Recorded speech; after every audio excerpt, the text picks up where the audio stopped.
વાલા વિદ્યાર્થી ભાઈ બહેનો, ધોરણ 12 આંકડાશાસ્ત્રમાં પ્રકરણ 4 સામયિક શ્રેણીના વિશે આપણે વાત કરી રહ્યા છીએ. સામયિક શ્રેણીના ઘટકો એના અંગે આપણે છેલ્લે વાત કરી હતી. એના 4 ઘટકો છે. એમાં પહેલો ઘટક વલણ અથવા દીર્ઘકાલીન ઘટક, એના વિશે આની અગાઉ વાત કરી હતી. બીજો ઘટક મોસમી ઘટક, એસટી તરીકે એને આપણે ઓળખતા હતા. એના ઉપર કુદરતી અને માનવ સર્જિત પરિબળોની અસર થતી, એટલે ઋતુઓના આધારે અથવા માનવ સર્જિતમાં તહેવારો, પ્રસંગો, લગ્ન પ્રસંગ એવા કે ઉત્તરાયણ ને એવા એ બધા ઉદાહરણની વાત પણ સાથે કરી હતી. 2 ઘટકોની વાત કરી હતી. આજે સામયિક શ્રેણીના ચક્રીય ઘટક એના વિશે વાત કરીશું. હવે એ જે ચક્રીય ઘટક છે એને આપણે આમ તો સાયક્લોનિક કોમ્પોનન્ટ તરીકે ઓળખીએ છીએ. સાયકલિકલ કોમ્પોનન્ટ એના નામે ઓળખાય છે. તો સામયિક શ્રેણીનામાં 1 વર્ષથી વધુ સમયગાળામાં જે નિયમિત વધઘટ જોવા મળે છે, 1 વર્ષથી વધારે સમયમાં જે નિયમિત વધઘટો જોવા મળે છે એ ચક્રીય ઘટકની અસર હેઠળ હોય છે. એટલે 1 વર્ષ કરતાં વધારે, આ ખાસ યાદ રાખજો, એ સમયમાં થતી વધઘટ એ આ ચક્રીય ઘટકની અસરના લીધે હોય છે. મોસમી ઘટક, જે આની અગાઉ આપણે વાત કરી હતી, મોસમી ઘટક કરતાં આ ઘટકને લીધે જે તે ચલનમાં જે નિયમિતતા એ પ્રમાણમાં ઓછી હોય છે. એટલે આપણા જે સામયિક શ્રેણીની અંદર જે અલ્પકાલીન ઘટકો, તો એક જ દીર્ઘકાલીન ઘટક છે, પહેલો જે આપણે વાત કરી હતી એ વલણ, પરંતુ અલ્પકાલીન ઘટક એમાં નિયમિત ઘટક, એમાં પાછા 2 ઘટક, તો મોસમી ઘટક અને ચક્રીય ઘટક.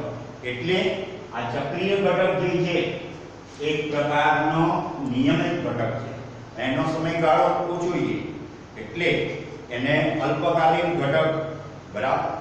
એટલે પણ મોસમી ઘટક જે હતો એ મોસમી ઘટક કરતા ઘટકના લીધે જે ચલનમાં નિયમિતતા જોવા મળે છે એ મોસમી ઘટક કરતા આમાં નિયમિતતા કેવી હોય છે? ઓછી.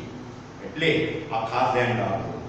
આ વધઘટોનો આવર્તન ગાળો સામાન્ય રીતે, એટલે કે ચક્રીય ઘટકની વધઘટો આવર્તન, એટલે વધઘટમાં જે ફેરફાર એ પુનરાવર્તિત પામે, આવર્ત એટલે એનું એ તમને જોવા મળે છે. એ આવર્તન ગાળો 2 થી 10 વર્ષનો હોય છે. અને ખાસ સંજોગોમાં, વિશિષ્ટ સંજોગોની અંદર એ આવર્તન ગાળો ચક્રીય ઘટકમાં વિશિષ્ટ સંજોગોમાં એ આવર્તન ગાળો 10 થી 15 વર્ષનો હોય છે. ચક્રીય ઘટકના ચલનનો સમય ઓછો હોવાથી આ ઘટકને આપણે અલ્પકાલીન ઘટક પણ કહીએ છીએ. જો અલ્પકાલીન ઘટકોમાં મોસમી ઘટક અને ચક્રીય ઘટક એ બંને અલ્પકાલીન ઘટકમાં આવે. અને ત્રીજો, આના પછી આપણે જે વાત કરવાની જે યાદચ્છિક ઘટક, એ પણ શેમાં આવશે? અલ્પકાલીન ઘટક. એટલે અલ્પકાલીન ઘટકમાં 3 છે. એમાંના જે મોસમી ઘટક અને ચક્રીય ઘટક એ અલ્પકાલીન ઘટક ખરા, પણ નિયમિત ઘટકો છે. એટલે આ જે અલ્પકાલીન ઘટક તરીકે પણ ચક્રીય ઘટકને આપણે ઓળખીએ છીએ. હવે ખાસ કરી અને જે ધંધાકીય પ્રવૃત્તિની અંદર ઘણી વખત એકદમ તેજી આવે કાં તો એકદમ મંદી આવે, તો આ તેજી મંદીના જે ચક્રો જોવા મળે છે એ આ ચક્રીય ઘટકને કારણે હોય છે. એટલે ધંધાકીય પ્રવૃત્તિમાં જે તેજી મંદીના ચક્રો એ આ ચક્રીય ઘટકનું ઉદાહરણ છે. એવી રીતે વેપાર તેમજ આર્થિક બાબતો, જેમ કે વસ્તુનો ભાવ, ઉત્પાદન, શેર બજારમાં શેરના ભાવ, શેરમાં થતું રોકાણ, આ બધી જે સામયિક શ્રેણીના આ પ્રકારની વધઘટો આ ચક્રીય ઘટકના લીધે જોવા મળે છે. એટલે એના ઉદાહરણ પણ તમારે એ યાદ રાખવાના.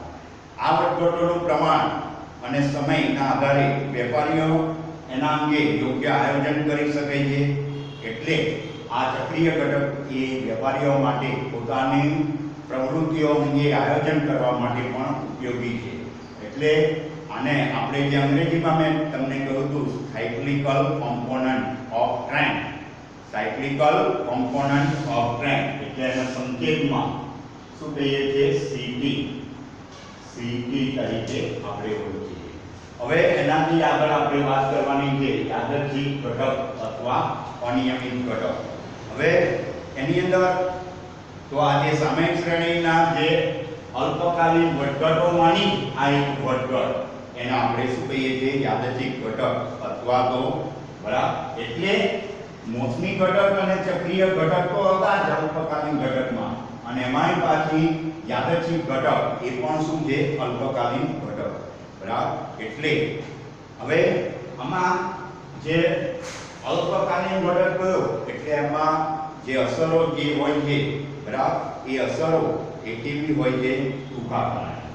એટલે આ વધઘટોની અસર સામયિક શ્રેણીમાં આ નિયમિત ઘટક અથવા તો યાદચ્છિક ઘટક એની અસર એ કેવી હોય છે? અલ્પકાલીન ઘટક છે એટલે ટૂંકા ગાળાની છે.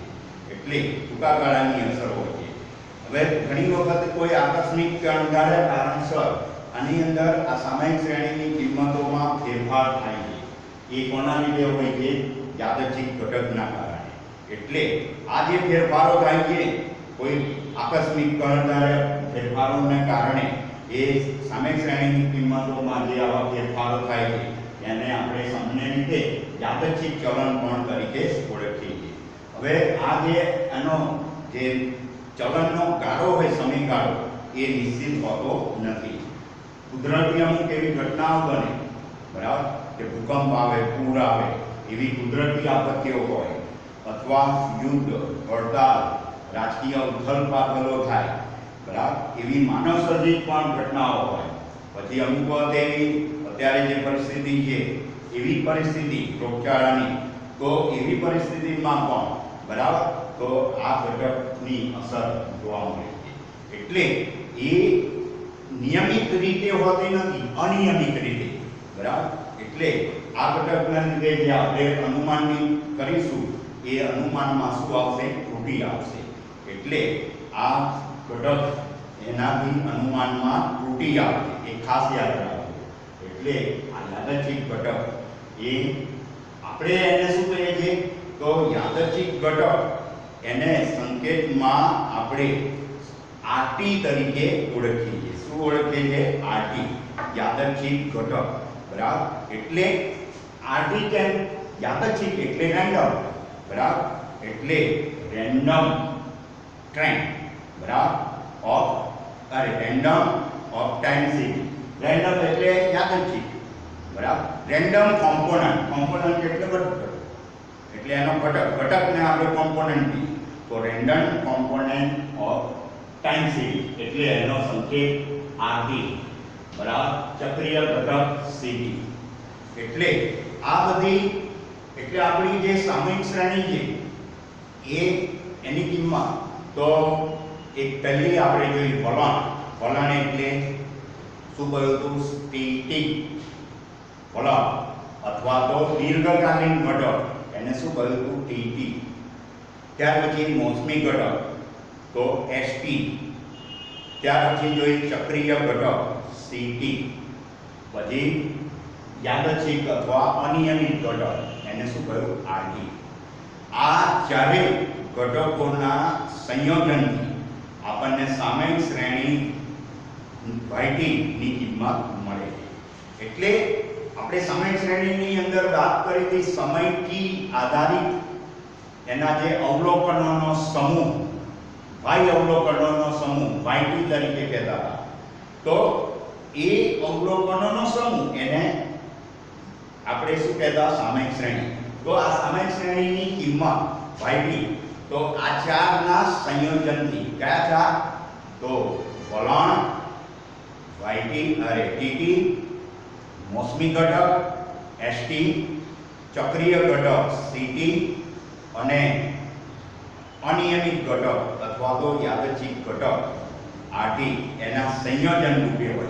અને આ જે સંબંધ છે કોનો સામયિક શ્રેણી આ ચારેય ઘટકોના સંયોજન સાથેનો જે સંબંધ એના આપણે યોગનીય મોડેલ તરીકે ઓળખીએ.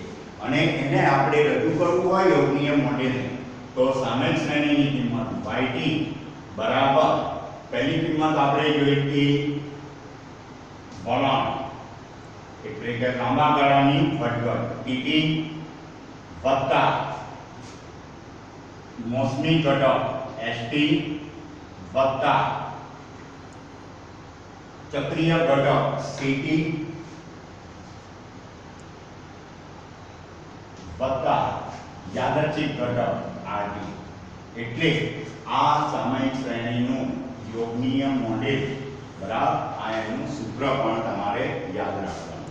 એટલે તમને પ્રશ્ન પૂછે કે સામયિક શ્રેણીનું યોગનીય મોડેલ સમજૂતી આપો તો તમારે આ રીતે લખવાનું સામયિક શ્રેણીની કિંમત એ વલણ મોસમી ઘટક ચક્રીય ઘટક અને દીર્ઘકાલીન ઘટક યાદચ્છિક ઘટક એના સંયોજન થી મળે છે.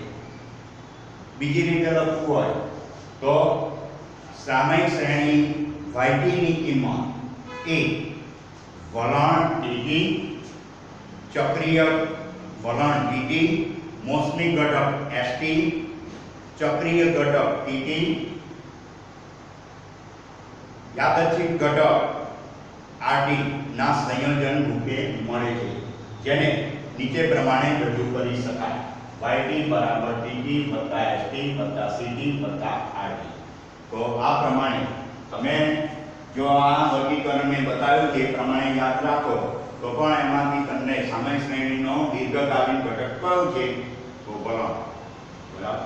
અલ્પકાલીન ઘટકો પછી તમને એમ કે સાચું ખોટું કે વલણ એ બરાબર વલણ એ અલ્પકાલીન ઘટક છે તો શું કહેવાશે ખોટું બરાબર. એટલે અલ્પકાલીન ઘટકમાં ત્રણ ઘટકો આવે છે, ત્રણ ઘટકો એમાં નિયમિતના અનિયમિતમાં તો નિયમિતમાં બે આવે છે અને અનિયમિતમાં તે આ વર્ગીકરણ એ મગજમાં બરાબર યાદ રાખજો તો આ ચારેય ઘટકો વિશે પણ તમે સમજૂતી લખી શકો. બીજું આની અંદર જે આપણે આ યોગનીય મોડેલ લખ્યું yt બરાબર હું અહીંયા ફરીથી બતાવું છું yt બરાબર dt વત્તા st વત્તા ct વત્તા RT. એટલે હવે આમાંથી આપણે ધારો કે ચક્રીય ઘટકનું સૂત્ર બનાવવું હોય ct તો ct એટલું આ બાજુ રાખીએ તો yt તરફ આ ત્રણેયનો સરવાળો જશે એટલે yt માંથી શું બાદ કરી દેવાનું dt વત્તા st વત્તા RT ચક્રીય ઘટકનું સૂત્ર બરાબર. એટલે જો વલણ અને ચક્રીય ઘટક એ કઈ રીતે મળે તો સામયિક શ્રેણીમાંથી વલણ મોસમી ઘટક અને યાદચ્છિક ઘટક ને દૂર કરવામાં આવે બરાબર. શું કરવાનું છે સામયિક શ્રેણીમાંથી વલણ મોસમી ઘટક અને યાદચ્છિક ઘટક ને દૂર કરવામાં આવે તો ચક્રીય ઘટક ct મળે. એવી રીતે RT એટલે કે રેન્ડમલી યાદચ્છિક ઘટક અથવા તો અનિયમિત ઘટક એ કઈ રીતે મળે તો yt માંથી શું આપણે વાત કરીએ dt વત્તા st વત્તા ct. તો આ રીતે રેન્ડમલી એટલે યાદચ્છિક ઘટક એ આપણને સામયિક શ્રેણીમાંથી વલણ મોસમી ઘટક અને ચક્રીય ઘટકને દૂર કરીએ તો આપણને શું મળશે યાદચ્છિક ઘટક. હવે જે મૂળ આપણા પ્રકરણમાં છે વલણ એટલે દીર્ઘકાલીન ઘટક એ માપવા માટે આપણે ત્રણ રીતે માપી શકીએ છીએ. એક છે આલેખની રીત, બીજી છે ન્યૂનતમ વર્ગોની રીત અને ત્રીજી છે ચલિત સરેરાશની રીત. એટલે આ ત્રણ રીતો વિશે આપણે અભ્યાસ કરવાનો છે. તો તો આના પછીના ભાગની અંદર આપણે વલણ માપવાની રીતો, એમાં આલેખની રીત વિશે વાત કરીશું, બરાબર. અને એમાં આલેખ પણ દોરવાનો આવશે, એટલે આલેખને પણ તમારે તૈયાર રાખવાના છે. આલેખ પણ એ સમજાવીશ, એના રીત વિશે સમજાવીશ, એના ગુણ મર્યાદા જે કઈ હશે, અને પછી આપણે આલેખ દોરીશું. એટલે આલેખ પણ તૈયાર રાખજો. એટલે આ સામેલ શ્રેણીના ઘટકો વિશે ખાસ તૈયાર કરજો. Thank you.